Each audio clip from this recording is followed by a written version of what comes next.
This is Samira Daswani, the host of the podcast, The Patient from Hell. I have a very special guest with us today, someone who's, I think, heard all of our episodes, which, if you guys can't see, I am definitely blushing when I hear that. Roger, welcome to our show. Thanks. Great to be here. And I have listened to all of your episodes. I think I'm probably your biggest fan. Oh, I feel very, very humbled by that. And I can't wait to hear your story because the little bit that I've heard, I suspect the world needs to hear more of it. So thank you. Well, you know what caught me was the title, of course, first of all. And I've heard your story about the origin of the title, but I saw that and I said, oh, that's me. That's me. This podcast was made for me. All right. Now what makes you the patient from hell? Well, I don't, I'm kidding. I don't think I'm that bad, but I certainly do question every assumption, and everything every doctor has ever told me. I do question it, and I grill them and I interrogate them. And I'll tell you, my doctor visits are probably a little different than other people's, because first of all, with cancer, you on average, a person gets about 20 minutes with their oncologist, and I'm super lucky if I get that much. So I would cram like a frat boy on finals week for my meetings. Seriously, I had charts and what ifs, and if he says this, I'm going to ask this. I even had Gantt charts. I mean, I was ready to go like a final, and we'd just kind of get through my stuff, and I don't know if they like that or not. At the time, given the stress of the diagnosis, it didn't really care much what they thought. I just really wanted to get my questions answered and hear what they had to say. And then I'd follow up with second and third, opinions, fourth opinions. And, surprisingly, and there'd be things that the doctors would all agree on, but then there'd be things on which they had just wildly different views. But I wanted to hear it all. So, and I think that's a little different. I think a lot of patients maybe just kind of go into a like the doctor's going to control the conversation, is going to tell me what they think I need to hear. and then they're going to, rush off and be late for their next appointment. Roger, before we dive deeper into the patient experience, were you always someone who questions assumptions? Yes. It's one of my personality flaws. I remember my mom telling me that when I was a kid. I remember my teachers telling me that. It's like, why can't you just accept this as true? I remember that when I was in school. And I remember my mom saying that too. She said, you were always like that. No matter what it was we said, you always had a better idea or a better way of doing it. So, and I know that's annoying. I get that. But I also think it probably saved my life, to tell you the truth. Yeah. And we'll get into that more later, I'm sure. Yeah, we will, and I definitely want to come back to that. Before we keep going down that, can you tell me what you're doing today outside of being a patient? Outside of being a patient, I'm working full time. I had to take a month off for my surgery, but otherwise, I'm still full time. I'm a lawyer in Silicon Valley. I do emerging growth and venture capital. I stay very active, even more so since my diagnosis. I've just doubled down on the cardio and the weight training and everything else. So that's kind of it. I work and I work out. All right, maybe tell us a little bit more about what you do as a lawyer, because I heard emerging markets, I heard venture capital. Give us a little bit more. Silicon Valley, a lot of our listeners are not in the Valley. They may not know what venture capital is or what lawyers do with venture capital. So if you don't mind telling us a bit more, that would be great. I work with technology startups in a wide variety of I guess, industries. I'm sort of industry agnostic, but it's almost all technology and it's almost all startups. And that's the formation of a company. And it can, and then I take them all the way through to IPO if necessary. Usually it's an M&A exit if we're lucky, or an IPO. I did an IPO last year. But it's all tech, and it can be, a kid in a dorm room at Stanford with an idea. I mean, I do have clients like that because you just never know. And all the way up to a publicly traded multinational, because if things go well, they're going to get there someday. And if you stay with them long enough, you'll get there with them. And I'm extremely old, so I've got a lot of clients I've stayed with a long time. So it's formation, financings, and that's where I interact with the venture capital community. I have a few venture capital clients as well. I think it's good to be on both sides of the table, just to understand it. And then exits, M&A, and kind of all the legal stuff that comes in between. So the reason I wanted to talk to you about that is one of the things that struck me the last time we met was I think you said I have Steve Jobs' cancer. Yeah. Well, almost. He had a neuroendocrine cancer, and mine's adenocarcinoma. So it's the same organ, different type of cancer. Maybe connect those dots for us a bit more, right? Because there is something to be said about getting pancreatic cancer in Silicon Valley in the shadow of Steve Jobs getting treated at Stanford. There's so many parallels there that I am curious as to how it factors into your psychology, into the way you access medicine, into the who you access medicine from. Anything there that you can share with us? Well, what Steve Jobs did for pancreatic cancer is, first of all, he brought a lot of awareness to the disease. And everybody around, at least, I mean, he used to live just like right down the street. I know exactly where his house is. And I mean, what, he had $40 billion and he could not beat this disease. He could not outspend it. So that's the first thing we think about. It's like, oh, holy cow, this is a bad one. And that's kind of what my doctors, and I got treated coincidentally, by the way, I had the same doctor he did. And the first thing he said to me is, "Oh, you got a bad one." Like, oh, great. So that's number one. But number two is, I read the book, I read his biography, and I read the stuff online about what he did about his treatment. And I will tell you that I took pretty much the opposite approach. I said, okay, that approach did not work for Steve Jobs. I'm going to do the opposite of that. I'm not going to sit on a beach in Mexico and drink fruit juice, and hope it goes away. That's not going to be my strategy. I'm going to throw everything but the kitchen sink at this, and I'm going to jump on this now and stay on it. So that's part of it. The other part, so I have a little bit of an advantage doing the kind of work I do and being in Silicon Valley. One of the first things I did when I got the diagnosis, I looked at the statistics, I heard the prognosis, I heard what the doctors had to say, and they're all always extremely pessimistic.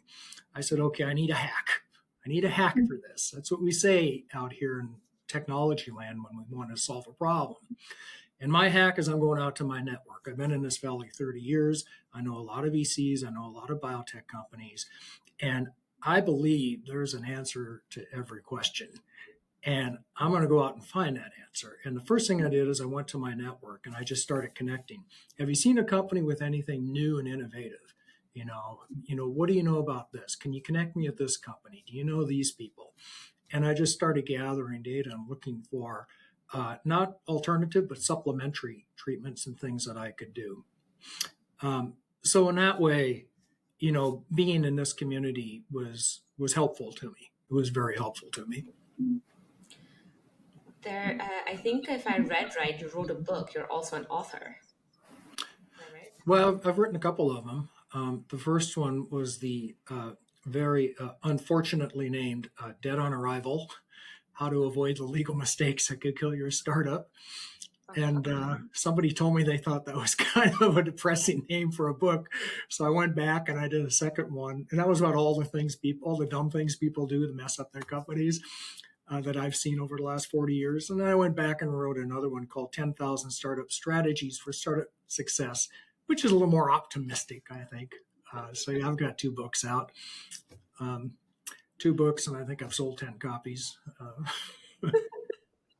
I was gonna buy when I read that. I was like, "Huh, I can probably buy both of them. I could probably use all the advice I can get." I did want to ask you though, because something that struck me in the name of your books is what you just said. It kind of is this very dichotomous extreme, right? This is like very glass half empty, glass half full titling of your books, and I'm curious how that factors into your life today, grappling with the disease you have. I'm sorry, I missed the first part of that. Well, what is in the two books? So your two books have two very different titles, right? Very pessimistic, very optimistic, and The Yep. Perfectionist. How does that factor into your life today? Like if you had to put yourself in a spectrum, very pessimistic, very optimistic. I'm super optimistic. And I feel like I'm a super lucky person. And that sounds like an odd thing to say for somebody who's gotten a cancer diagnosis. But even at the time I got the diagnosis, I was optimistic. Even when I went on Google and saw what the stats say, and they're not good for this disease, I was saying, well, it's not a 0% chance, of survival. So, hey, I'll take those odds. Um, and so I think, it's good to be, in fact, so one of the first things I did, if you don't mind me taking a little sidebar here, when I got the diagnosis, I said I went out to my network. I also went out looking for survivors because 13% of pancreatic cancer patients make it 5 years. They have a 5-year survival. Well, that's not zero, and 20 years ago it was 4%. So it's getting better, or I don't know, maybe we're finding it earlier. I don't know. But I want to talk to survivors. I want to do what they did, right? I don't want to do what Steve Jobs did. So, so I talked to a lot of survivors, and I couldn't find really much of a commonality. I couldn't find the magic bullet that I was looking for. They all had a little bit different strategy. Some of them, I was just lucky. Others of them, oh, it's because I did this. The only commonality was really in their attitude. And it's a combination of optimism and realism. First of all, you have to really believe you're going to beat the disease, or at least get more years in life than you statistically should. You have to believe that, because if you don't, the anxiety and fear can really consume you. And you all know about the pathway, the cortisol, the adrenaline, the IGF, the growth factor, the cancer. So number one, you have to be optimistic. Secondly, though, you got to take this seriously. You have to understand that if you don't act and act decisively, you're really hurting your odds, and the consequences are pretty severe. So it's that combination. And another way that I like to say it is that you have to first of all accept death, and second of all have the will to fight it. And that sounds really odd. And when I met you, one of the first things you said to me, and it's like it just kind of blew me away, is said, you don't really understand until you've been there. And I tell people that, and they look at me like, "What are you talking about? That's two completely, very, opposite facts to hold in your head at the same time. Accept death and fight death." And you're right. Maybe you kind of have to be there to know what I mean by that. But I found that in survivors, they didn't fear it, but they're willing to fight like hell. Yeah, I remember our conversation because I've thought about it a few times since. And if you're okay with us going maybe two more steps into this dichotomy, because you're right, you're kind of holding two dissonant facts at the same time. You're also holding two dissonant emotions at the same time, right? This emotion, I don't want to speak for you, Roger, but I remember this very distinct emotion of almost defiance. I don't know how to describe it. It's almost this like weird defiance of defying the odds, defying the reality, getting through the unimaginable. And then you have this other emotion of isolation, loneliness, sadness, fear. You have this like polarity kind of constantly at play with each other, at least for me. I'd be curious as to whether or not you felt that. Oh yeah, you said it exactly. And they kind of come and go. And they're and most days it's mostly defiance. You know, um, my body has turned on me, and we are at war, but I am going to win the war. And it is absolutely a war. That is the metaphor that works for me. I mean, either I kill the cancer or the cancer kills me. That is the definition of war. And I know a lot of people say, oh, don't say that because it's so stressful. Not for me. For me, it's motivating, and that's the defiant piece. Um, but then there's the second part, which I don't think about too much, except around my scans. And that's when you kind of focus on, oh, this could go really, really bad, really fast. Um, so, Yeah, it's an odd thing, and it's like you said, you kind of have to be there to kind of get it, you know. Can I ask you a question? It might be a sensitive question. So if you don't want to answer it, just skip it. We'll move past it. We've had a lot of guests on this episode, on this podcast. The vast majority of guests have been female, and our audience, for what it's worth, does skew more female in terms of listens. The thing that has struck me in talking to my friends who are of the male gender in the cancer community is there is a difference, and the difference feels largely on the emotional side of the house, maybe on the support side of the house, maybe on the how open the communities are in talking about the darker side of going through cancer. I'm curious if you can comment on that. Have you found enough support? Have you found enough community? Have you found enough resonance in the communities that you're surrounded by? Well, so a couple of things about that. I guess first of all, and I don't know if it's a gender thing or just a personality thing, but I've always kind of been that way. If I'm injured or something like that, I'm like a wounded animal. I want to crawl in my cave and not see anybody. And so when I was going through chemo, I mean, you know what that's like. Um, I just needed to I don't want any support. I don't want anyone around me. On the other hand, I do have, you know, a lot of friends and I have family here. And of course, they're all very concerned. So they made the mistake of trying to be supportive. And see, chemo makes you really grumpy. And I'm not that easy to get along with on a good day. So, add some chemo to it. Like, in fact, you know how reformed alcoholics have to go around and apologize to all the people, that they were mean to when they were drinking? I had to do that after chemo. I had to go down to the coffee shop in Menlo Park and say, I'm sorry I threw that coffee cup at you when you got my order wrong. It was the chemo, it wasn't me. So I just really much preferred not imposing on my support system to the extent that I could. It felt a little self-indulgent, first of all. Secondly, you can't take it back, and that's not just me. I've heard that. So that was one. And then the second thing is my peer group now, like my friends and the people I hang out with, are doctors. they're researchers, they're scientists, and cancer patients. And I get a lot of support from just being around other cancer patients, just because I know that they know what it's like. Like, you can have all of the family around, and I appreciate the fact that they are as concerned as they are. But there's not a lot that they can offer. Really, they can't really identify with what you're going through. Other cancer patients can. Now, the problem, since we're going to the dark side here with that, is once a lot of your friends become cancer patients, you lose a lot of your friends.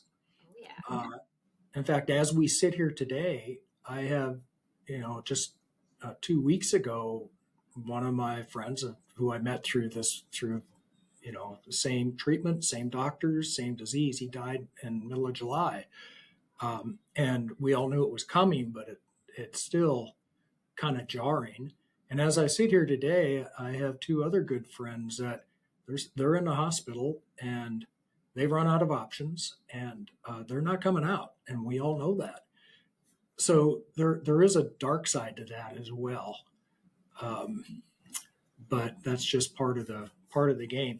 I guess it's a little bit of exposure therapy though too, because the more that you can meet people and who are going through the same thing, and you can see the end, Yeah, I guess you fear it a little bit less, I think. I think that's right.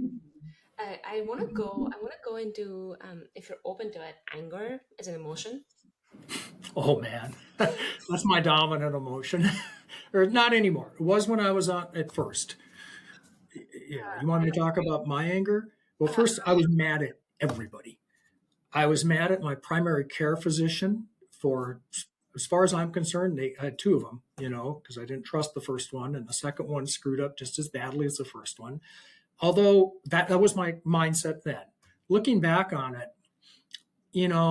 if they had a strong AI system that they relied on, they might have caught this, but otherwise, how would you know? I mean, because my symptoms were, first of all, I didn't have any symptoms. I just had a bunch of vague signs. So,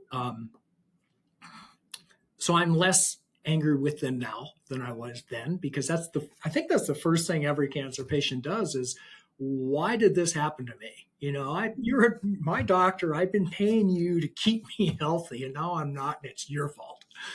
So that was kind of the first thing. The second thing is once I got into treatment, because for any big institution, it's kind of routine, and the nurses that were honest with me were like, we do this all the time. We see people like you all the time. It's what we always do. To them, it's kind of routine. It's not routine for me, and so you start to get a little suspicious that they're not caring about you as much as they probably should, and little things just get magnified. And so I remember when I was diagnosed, one of the rare pieces of good advice that my older brother gave me was that, look, he said, you cannot trust your judgment now. Just know that. You can't trust your judgment. You're under too much stress. So you really ought to reach out and like crowdsource this and talk to us and get some opinions, and don't just, because he knows I sort of have a bias towards action, to put it mildly. He says, let's just don't do anything drastic because you really can't trust your judgment. And so there's a point in there when I just sat there and I said, the system can't possibly be this messed up. It can't possibly. I mean, and I was angry all the time for forgetting to schedule my appointments, the insurance just randomly deciding not to pay stuff. And then I got to go fight with them, or I got to pay for it myself. Drugs not being available. It can't possibly be this hard on the patient. And there's no advocate for the patient, right? The doctors got their thing. The hospitals are profit driven. The insurance companies, they've got their own, they will respond and act in accordance with their economic interests. I don't blame them for that. I will fight them on that for sure. And I did, like, every step of the way. I've appealed so many, insurance denials. I probably have a record. I mean, I've got them SEAL trained now, not to screw around with me. Pharma companies, they're profit driven. So I get all that. But at some point I said, this has got to be what my brother said. This has got to be my perception. So, and plus, it's not good to be angry all the time because it raises your cortisol, raises your stress. It's not good for your treatment. So anger was a major issue for me. In fact, when you go over to Stanford into the infusion center, there's a little sign on the front desk that says, please don't verbally abuse the staff. I think they might have put that up there for me because I have so many of those free coffee vouchers, because they gave me free coffee to settle me down because I like coffee, I guess. But I'd show up and and it's just, if things didn't go just perfectly, like a well-planned military operation, I was all over them. And I'm not proud of any of that. In fact, I'm embarrassed by all that. In fact, I'm surprised you got me to even admit it here on your podcast. But I'm just telling you, I blame mostly the chemo, and just how lousy you feel and the stress of the diagnosis. So I don't know, if you went and asked them, they might say I wasn't that bad compared to everybody else. But as I look back on it, it was uncharacteristic of me. I'm not an angry person typically, but for a few months of my life, I was all anger. So the reason I wanted to go there was for a couple of reasons. Reason number one is I think it's actually a very common reaction, and I don't think we as a community talk about it, and I don't think the clinicians bring it up enough because I think it is so normal to feel angry. Anger is definitely something that fuels me, especially as a patient. I definitely resonate with fight the insurance company up the wazoo. I very much resonate with a lot of what you said. The reason I want to talk about it, the second reason, Roger, is I think there are two parts of the anger, right? There's the part of the anger that is destructive to you, right? Because it has a sort of negative impact on you. It raises your cortisol, puts you in kind of a different state of mind. But and tell me if I'm wrong, but I think there's a second part, which is anger may also fuel the I will fight the system for the best care I can get. And if I'm overstating it, please do correct me, but I feel as though the same emotion can have sort of two different impacts, one not so good on you or the system, and the other one actually might actually be really helping you. And Yeah, what do you absolutely. thought about that? Yeah, and actually, what you've just said is something that my therapist told me, because at that point I said, you know, I've used CBD, cognitive behavioral therapy, in the past just to like be a better cyclist and stuff. So I said, I want some tools to deal with this anger, because there's got to be something wrong with my perception. In 2020, it's 2022. The world doesn't work like this, and even if it does, I can't be walking around this angry. I got to get rid of the anger. So I went and saw a CBD, cognitive, whatever, CBT, cognitive behavioral therapist. And so we sat down, and she gave me lots of tools for dealing with it. But she said something really telling. She said, let me ask you, if you could turn your anger is at 100 right now, if you could turn it down to zero, would you do it? I said, yeah, absolutely. Of course. That's why I'm here. And she said, no, no, you wouldn't. Because if you turned it down to zero, you might not be here, right? Because it was kind of your annoyance with the medical system that got you into treatment when you got in. And we haven't talked about my origin story, I guess, but I went and got tested for this against the advice of my doctors, not even outside it, against their advice. And I found this cancer through tests against their advice. So, and I did mostly out of, like you say, defiance. But she said, if you didn't have some degree of anger, you wouldn't have gotten tested. You wouldn't have gotten into, because I don't want to get too much into the detail, because I have nothing but gratitude towards my doctors and to the institutions for what they've done for me. But there were some hiccups along the way, and I had to, inform them of that. And I would not have thought to do that if I wasn't just really pissed off, Yeah. and I call them up and say, what the hell, guys, you forgot to schedule my chemo, and there's a few things like that. So she said, if you had no anger at all, you wouldn't be vigilant, you wouldn't be taking care of yourself. So we came up with a system, which I now apply to life generally, by the way, where just dial it back. Yeah, just dial it back. And so now, like, if the waiter gets the order wrong or whatever, I had this happen, something like this, something similar in a restaurant. And it's like, okay, we had a little incident that normally would have just, would have made me pretty unhappy. But I thought, well, that's not going to serve me very well. But letting them get away with this is not going to serve me very well. So I'm going to go up to 25% and let them know that I'm not happy about what happened, but I'm not going to rant and rave and cause a scene. So they have to put up a little sign that says, please don't yell at the waiter. I so appreciate you talking about that too. Because I can like visualize it. It's almost like a speedometer in a car, right? And you're driving, and it's like how much you accelerate. And if you have control of the acceleration, I feel as though you get to use it differently. And it Yeah, almost you use it. becomes cool. I hate to sound, I know that just listening to myself, I must sound so Machiavellian, but, and, you Please. know, 30 or 40 years ago, I used to know this woman who said that I used emotions. Not that I had them, but that I used them. And I know what she means now. And because this is an exact case of being very, I don't know what the word is, but you're using the emotion. But what the hell, it works for me. I really appreciate us talking about this, and for what it's worth, I don't think you sound Machiavellian. I think you're talking about an experience that actually happens very, very often, and we don't talk about it, right? I was angry for the vast majority of 2020. Anger still fuels me. Like I am that patient who will send the doc an email in writing, citing the guideline and asking why guidelines are not being followed, right? I am definitely that patient. But I think like you, after a lot of support from a lot of people and mentors and therapists, have at least tried to get to the point where emotions are almost tools, the tools in the The toolkit. tools.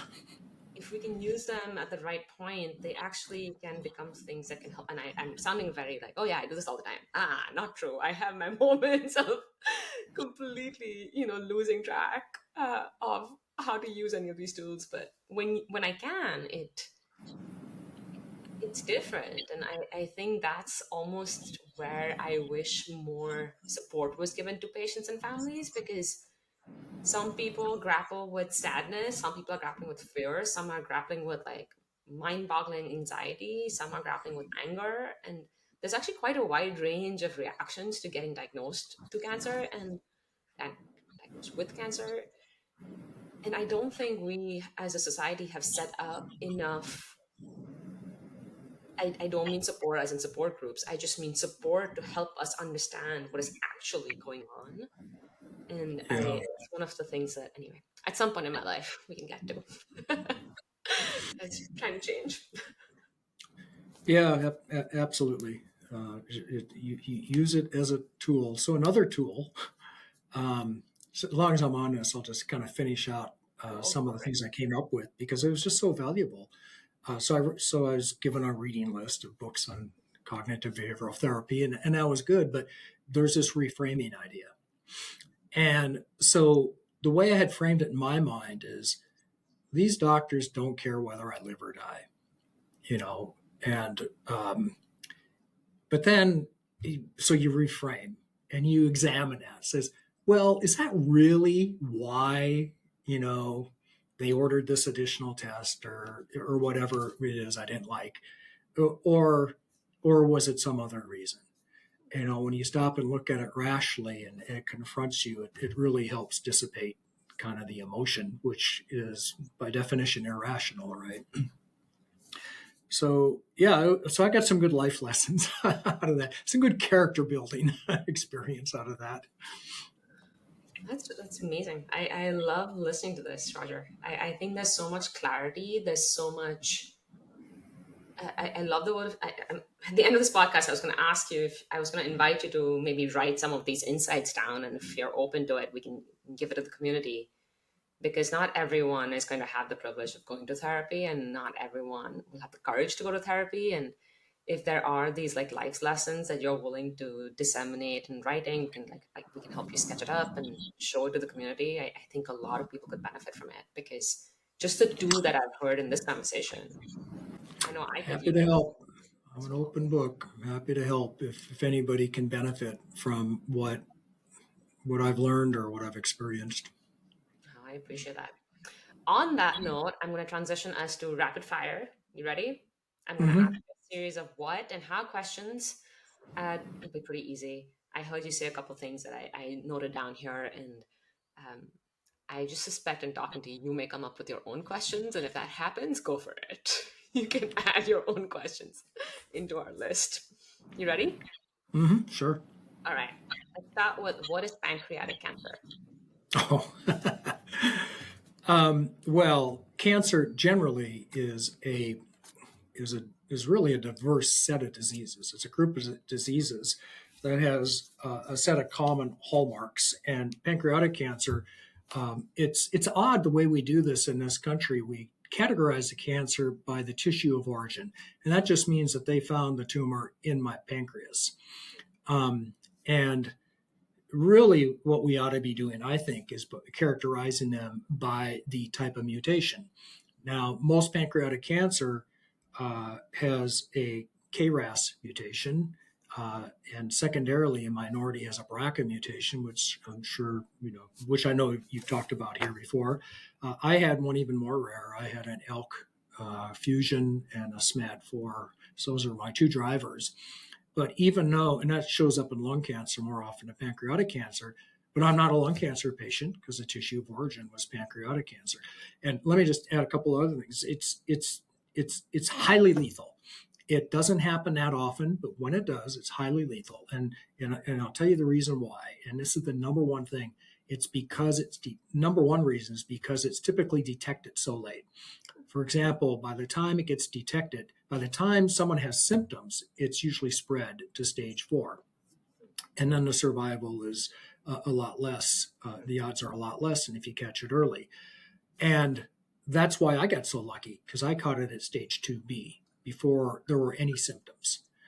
And only because I was just checking boxes and taking tests. And I took a blood test that everyone told me didn't work, but it turns out that it did.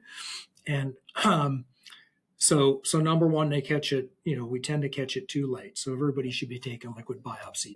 Number two, the pancreatic cancer, it's a little odd because there's relatively, in the tumor tissue itself, the tumor microenvironment, it tends to have like this fibrous shell and fewer actual cancer cells. And that's bad because it's hard for the immune system to attack it. It's hard for the chemotherapy to get into it. So it's a tough one to kill that way. And then thirdly, it's because of the nature of the mutations. They're just tough mutations to kill typically. That's way more than you wanted, but that's what you get. All right, we're going to make the rapid fire a tiny bit more rapid with the next Okay, sorry. You're all good. My questions are hard though, so I'm sorry. Putting you on the spot. Is it important for patients to get a second opinion? Oh my God, yes. I can't. That's yes, absolutely. And second, not just second, but as many as you can get. Like I talk to oncologists from all over the world because I talked to a surgeon here at a major university here in California who came here from Europe, and he made this offhand comment during our talk, and he said, the U.S. is like way behind in terms of standard of care for pancreatic cancer surgery. What the hell? This is the U.S. How can that be? So, and he just it was a throwaway line. But I hung up and I started calling doctors in other countries. I called doctors in Spain, in Germany, and UK and Asia. Now, unfortunately, most of the time you have to pay to get that consultation. Like $300 to $500, something like that, 200 to 500, somewhere in there.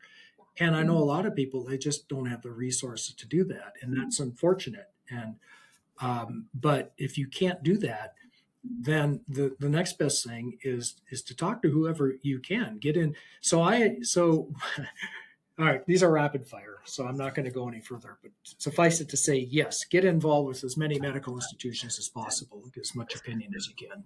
All right. What is the best piece of advice you would give to someone newly diagnosed with pancreatic cancer? Well, I think I got to be careful how I phrase this, but my best piece of advice is that you, the patient, are going to have to be super proactive, and you are going to have to take a measure of personal responsibility. And that doesn't mean that this is your fault. Doesn't mean that you did something wrong. What it means is that you really should make massive. There's very little you can do as the patient. You're not going to prescribe your own chemo. You're not going to go get your own targeted therapies. You're not going to do your own surgery, right? Well, what can you do? Well, you can make the lifestyle changes that I think really, really contribute to this cancer. And it's well documented and it's out there. And personally, that was the one thing and plus it'll give you a good feeling to know there's something you can be in control of, and you can be in control of your own lifestyle changes. Okay. What is the best piece of advice you would give to loved ones in supporting a patient like you? Um, um, I feel like every answer I'm giving you is probably the opposite of what you want to hear. No, I don't. I don't walk in. Trust me, I do not walk in with answers I want to hear. I really don't. If I did that, we would be failing miserably. On Okay, well, so here's the advice I would give. Yes, of course, be supportive. Be super careful, as to what you say to a cancer patient. And, I'm a lawyer, so words are my stock and trade. So maybe I kind of dwell on why did they use that word more than other people? But be super careful. And the things that, and know what you should say and what you should not say. What you should say is, how can I help? Do you need a ride? Call me if you need anything. Be supportive that way. Do not say, well, everyone's got to die sometime. I could go on for an hour. I heard that from people. Um, you know, uh, do not say, I think for most people, it would have been easier, do not, I want to hear what you think, of course. I really don't need to hear any kind of crazy, like I had a couple people, okay, here's another one. Do not say, this was your fault because you took the COVID vaccine. I heard that from a couple people. Do not say, please don't get chemotherapy, and please don't do surgery because I've heard both, that's bad. Maybe it is, maybe it isn't. I'm going to trust my doctors. I don't want medical advice from my friends. So don't give medical advice. I just, do not say, oh, you should forego all standard medical treatment. And again, I heard this and go sit on a beach in Mexico and drink fruit juice instead. Because I have a friend who, for tens of thousands of dollars, cures 100% of their patients. Says, that's great, fine, and you can offer it up, but don't push me on it because I am not going to do that. So just be careful. Be careful what you say. Here's another one. Do not say, how much time do you have left? I heard that also. People, at the time, it bothered me a lot. Now I just look back on it and it's like, oh, well, they just didn't know what to say. Okay, this is my last question for you. So wrap up. What do you wish you had known before you got diagnosed? Oh, my God. These questions are rapid fire, but I could go on for an hour about each of them. I know. I wish I'd known about vaccines and their effectiveness. I wish I'd known about metabolic health. I wish and so many things about that. There's so many things. In fact, I was doing everything. I thought I was healthy. I was exercising. I was vegan, but looking back on it, I was doing everything you would do if you were trying to get pancreatic cancer. I just wish I'd known more about health back then. And I'd wish I'd known more about non-standard of care treatments that are available. That would have been useful because it took me forever of reading PubMed documents to eventually figure all this stuff out. And I'm not saying I've got it all figured out, but I have a plan. I put it that way. Well, I super appreciate you coming on this episode. I suspect we're going to have you back to flesh out some of the other questions that may have come up today. I'm walking away having learned so much, Roger. Like, truly. Oh, I think you unpacking the emotional side of it was really insightful. You talking about kind of the advice you'd give to loved ones was, I think, actually pretty spot on. So that was just a lot yeah. I'm walking away with. So I so appreciate you being on this episode. Thank you for doing everything you do for the community. And I'm looking forward to having you back for round 2 of this. All right. Well, thank you.